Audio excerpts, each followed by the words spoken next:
Warahmatullahi wabarakatuh. Innal hamdalillah nahmaduhu ta'ala wa nasta'inu bihi wa nastaghfiruh. Asyhadu an la ilaha illallah, asyhadu anna Muhammadan abduhu wa rasuluh. Sungguh yang membuat seseorang itu mulia di sisi Allah Subhanahu wa taala tentu bukan karena hartanya, bukan karena jabatannya, dan bukan juga karena keluarganya, bukan juga karena wajahnya, ketampanan dan kecantikannya. Sungguh yang membuat seseorang itu mulia di sisi Allah Subhanahu wa taala adalah ketaatannya kepada Rasulullah, ketaatannya kepada Allah Subhanahu wa taala. Nah, tokoh yang akan kita bahas pada kesempatan kali ini adalah seorang yang jauh dari segalanya. Dia bukan orang kaya, dia bukan orang yang dari kedudukan terhormat, bukan juga dari kabilah ternama, dan dia juga bukan orang yang tampan. Para ulama memberikan definisi dan kemudian penjelasan tentang sosok yang akan kita bahas ini. Teman-teman silakan tebak siapa dia. Ya, namanya adalah Julaibib. Kisah terkenal tentang Julaibib. Julaibib rajulun fakir. Julaibib ini rajulun fakir, seorang yang fakir. Ma'dumun, tidak punya apa-apa. Fakirun wa ma'dumun. Ja'i'ul batan. Jadi ja'i'ul batan. Jadi perutnya itu kempes karena kelaparan. Luar biasa ya. Hafiyal qadamain. Dia tidak punya sendal. Dia tidak punya sendal. Jadi ketika dia berjalan, dia tidak punya alas kaki. Hafiyal qadamain. Maghmur nasab. Masya Allah. Maghmur nasab. Jadi nasabnya tidak jelas. Dia tidak ketahuan entah dari keluarga mana. Walaupun nanti sebagian mengatakan dia dari suatu kabilah tertentu, tapi tidak jelas. La jah wala mal. Tidak punya jahun, tidak punya kedudukan, tidak punya harta, wala asyira, tidak punya juga keluarga. Laisa lahu baitun ya'wi ilaihi. Tidak ada rumah, tempat dia bernaung, wala asas fil bait, dan tidak punya perabotan di rumah. Wala mata, tidak punya juga harta. Yashrabu minal hiyadi al-ama bikaifahi ma'al waridin. Jadi dia minum minal hayad al-ama, dari tempat air, dari penampungan air, dari telaga-telaga umum, bikafaihi, saking dia tidak punya gelas atau kemudian alat untuk mengambil air tersebut, maka dia minum dengan menggunakan tangannya. Yanamu fil masjid, dia termasuk orang yang karena tidak punya rumah tadi, dia tidur di masjid. Wasadatuhu zira'ah, dan bantalnya adalah tangannya, dia menggunakan tangannya sebagai bantal karena tidak punya firasyu wal ard, dan kasurnya adalah tanah. Sebuah gambaran dari seorang yang tidak punya apa-apa, tidak punya ketampanan, buruk rupa. Sebagian ulama menjelaskan sosok ini juga bukan orang yang punya harta, punya kedudukan terhormat. Julaibib. Nah, apa yang menarik dari kisah Julaibib ini, teman-teman sekalian? Seorang sahabiyun jalil, seorang sahabat Nabi yang terkemuka, bahkan didoakan langsung oleh Rasulullah SAW dan mendapatkan keberkahan. Dalam kondisi demikian, baginda Rasul kemudian memberikan harapan, memberikan motivasi kepada Julaibib ini, dan kemudian beliau mengatakan, ya Julaibib, wahai Julaibib, ala tatazawwaj, tidakkah engkau mau menikah? Wahai Julaibib, tidakkah engkau ingin menikah? Faqala ya Rasulullah, wahai Rasulullah, siapa yang mau menikah dengan saya? Seorang yang tidak punya apa-apa, seorang yang buruk rupa, siapa yang mau dengan saya? Tapi apa kata Rasulullah SAW? Ana uzawijuka ya Julaibib, saya yang akan menikahkan engkau ya Julaibib. Maka singkat cerita, ya Rasulullah, ada seorang sahabat Ansor yang punya putri yang tidak punya suami. Ada yang mengatakan suami sudah meninggal, ada yang mengatakan masih gadis. Seorang yang wanita yang cantik, yang rupawan.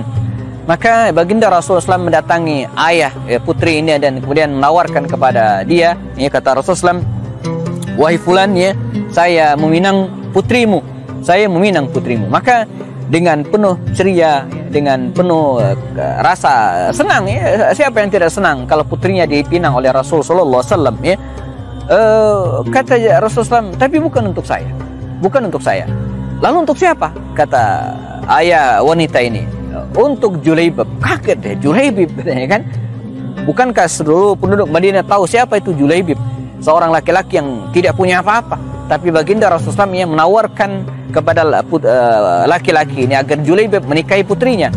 Maka keheranan iya, lalu kemudian bingung juga iya, tapi khawatir juga iya. Maka laki-laki ini pulang ke rumahnya ya, dan berbincang dengan istrinya. Dan ini sebuah sikap yang sangat menarik dalam sebuah keluarga, bahwa seorang ayah, seorang suami tidak boleh memutuskan perkaranya sendiri. Dia harus rapat, dia harus mengajak isi keluarganya untuk berbicara, mengajak istrinya bicara dengan anak-anaknya. Apalagi masalah jodoh ini teman-teman sekalian, Islam itu sangat bijak dalam mengatur perjodohan. Seorang putri tidak boleh menikah dengan orang yang tanpa izinkan oleh ayahnya. La nikah illa biwaliyin. Dan sebaliknya seorang ayah, seorang wali tidak boleh juga memaksa putrinya untuk menikah dengan orang yang tidak disukainya.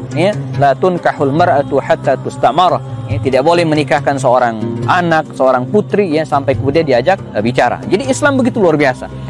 Islam bukan seperti zaman Siti Nurbaya, di mana seorang ayah bisa memaksa anaknya untuk menikah. Juga bukan seperti di kalangan barat sana, di mana seorang putri bisa menikah dengan siapapun tanpa izin wali ataupun kedua orang tuanya. Islam sangat bijaksana, dan karenanya terjadilah rapat musyawarah. Dan apa yang kemudian terjadi? Seperti yang kita duga, sang ibu ini bukan tidak taat kepada Rasulullah, bukan, tapi sebagai orang yang ingin anaknya menikah dengan orang yang punya sesuatu. Dan ini manusia banget sangat-sangat manusiawi. Ini karakter seorang manusia yang biasa dan ini yang kemudian membuat keluarga ini bingung. Kata ibunya atau istri laki-laki ini, nggak mungkin kita menikahkan putri kita dengan Julaibib, orang yang tidak punya apa-apa, tidak punya ketampanan, si buruk rupa. Dialog antara seorang ayah dengan seorang suami dengan istrinya ini terdengar oleh sang putri dari dalam rumah. Kata dia, wahai ibu, wahai ayah, bukankah Rasul yang menyuruh? Kalau Nabi yang menyuruh, meminta untuk menikah, apa alasan kita untuk menolak? Gambaran seorang putri yang taat, bukan hanya taat kepada kedua orang tuanya, tapi juga taat kepada Rasulullah SAW. Maka dia pun membacakan firman Allah SWT dalam surat Al-Ahzab ayat 36, wa ma kana limu'minin wala mu'minatin idza qadallahu wa rasuluhu amran an yakuna lahumul khiyarah min amrihim. Kata Allah SWT, tidaklah seorang atau tidaklah patut bagi seorang laki-laki, seorang mukminah perempuan, kalau Allah dan Rasulnya sudah memutuskan suatu perkara, maka tidak pantas bagi mereka untuk menentukan pilihan lain kecuali yang diputuskan oleh Allah dan Rasulnya. Nah, maka kisah pun berlanjut. Mereka kemudian setuju untuk menikahkan putri mereka dengan Julaibib, lelaki buruk rupa yang dianggap orang Madinah. Dan dalam pernikahan tersebut baginda Rasulullah SAW mendoakan khusus kepada pasangan suami istri ini. Apa kata doa Rasulullah?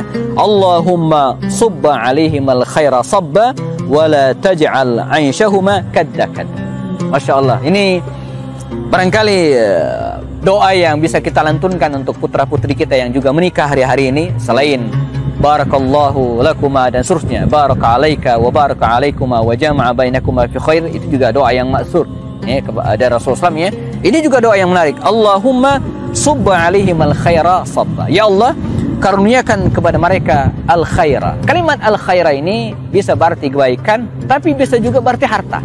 Al-khair, Allahumma subba alaihim al-khaira sabba. Ya Allah, karuniakan, limpahkan kepada mereka kebaikan, harta, kebaikan, wala taj'al 'aishahuma kadda-kadda, dan jangan jadikan kehidupan mereka dalam keadaan sulit. Nah, bagaimana nasib pasangan suami istri Julaibib dan istrinya yang cantik ini? Kita akan bahas setelah yang berikut ini, dan jangan kemana-mana, tetap bersama kami. Konsumsi British Propolis, sehat insyaallah. Yuk bergabung di komunitas pengusaha perindu Rasulullah. Silakan klik link di deskripsi. Meniti jalan orang-orang mulia bersama para sahabat Rasulullah SAW, kita nikmati keindahan Islam. Julaibib, menikah atas perintah Rasulullah SAW. Istrinya menerima dengan penuh ketaatan, dan Rasul pun mendoakan mereka dengan kebaikan yang berlimpah. Namun tidak lama setelah mereka menikah, datanglah panggilan jihad. Baginda Rasul Sallallahu Alaihi Wasallam mengajak para sahabatnya untuk berjihad, ya, karena tantangan dari kafir Quraisy waktu itu. Maka berangkatlah Julaibib ini memenuhi panggilan Rasulullah Sallallahu Alaihi Wasallam untuk berjihad. Ini tantangan yang luar biasa dan mengingatkan kepada kita kalimat Khalid bin Walid radhiyallahu anhu yang pernah mengatakan bahwa seandainya saya, kata beliau, kira-kira maknanya diberikan pilihan apakah tidur dengan pengantin baruku, tidur dengan pengantin baruku yang baru dinikahi, atau pergi berjihad bersama dengan Ansar dan Muhajirin, maka saya akan memilih yang kedua. Masya Allah, luar biasa. Ini sikap seorang mukmin yang luar biasa, memenuhi panggilan Rasulullah SAW dan mengabaikan kepentingan pribadi. Baru menikah, pengantin baru, mestinya pada saat-saat ini mereka pergi ke tempat-tempat yang indah, merayakan hari pernikahan mereka. Tapi panggilan Allah SWT lebih utama. Maka berangkatlah Julaibib ini ke medan peperangan, ya Rasulullah, dan peperangan berlangsung, dan qadar Allah pada peperangan ini, usai peperangan Rasulullah SAW kehilangan Julaibib. Kata Rasulullah, di mana Julaibib? Ayo cari Julaibib. Maka berbondong bersegera para sahabat mencari sosok Julaibib. Di antara mereka mungkin heran, kenapa Rasulullah memerlukan dan mementingkan orang ini? Siapa Julaibib? Dicari dan luar biasa ditemukan, Julaibib tergeletak dalam keadaan syahid, meninggal dunia, dan di sisinya tergeletak 7 orang musuh yang berhasil dibunuh. Dia meninggal setelah membunuh 7 orang musuh pada waktu itu. Dia meninggal dalam keadaan syahid, dan Nabi sendiri, teman-teman sekalian, memakamkan jenazahnya dengan tangannya yang mulia. Dengan tangan yang mulia beliau memasukkan jenazah Julaibib radhiyallahu anhu. Sebagaimana doa Rasulullah SAW, Allahumma subba alaihimul khaira sabba. Ya Allah, berikan kepada mereka karunia, berupa kekayaan, berupa kebaikan, dan janganlah wala taj'al aisyahuma kadda-kadda. Allah mengabulkan doa keduanya. Julaibib akhirnya meninggal menemui Allah Subhanahu wa taala dan mendapatkan surganya, sementara istrinya yang ditinggalkan kemudian diberikan kekayaan oleh Allah Subhanahu wa taala, sehingga terkenal sekali di Madinah waktu itu bahwa istri Julaibib ini sebagai orang yang kaya, diberikan kesejahteraan oleh Allah Subhanahu wa taala. Semoga kisah Julaibib ini bisa memberikan inspirasi kepada kita tentang bagaimana misi dari sebuah pernikahan itu, teman-teman yang jomblo awatnya, bukan semata karena kekayaan, bahwa kita diperintahkan atau dibolehkan untuk memilih pasangan yang cantik, yang rupawan, yang kaya, punya harta, kedudukan, tapi bukan itu segalanya. Karena dalam hadis Nabi mengatakannya, fadfar bidzati din taribat yadak. Pilihlah wanita, pilihlah pasangan karena agamanya. Insya Allah ketika kita memilih pasangan karena agamanya, insya Allah Allah tidak akan pernah menelantarkan kita, insya Allah. Demikian, semoga bermanfaat. Kita ketemu lagi pada sesi yang berikutnya. Tetap bersama saya, Happy Andi Bastoni. Assalamualaikum warahmatullahi wabarakatuh.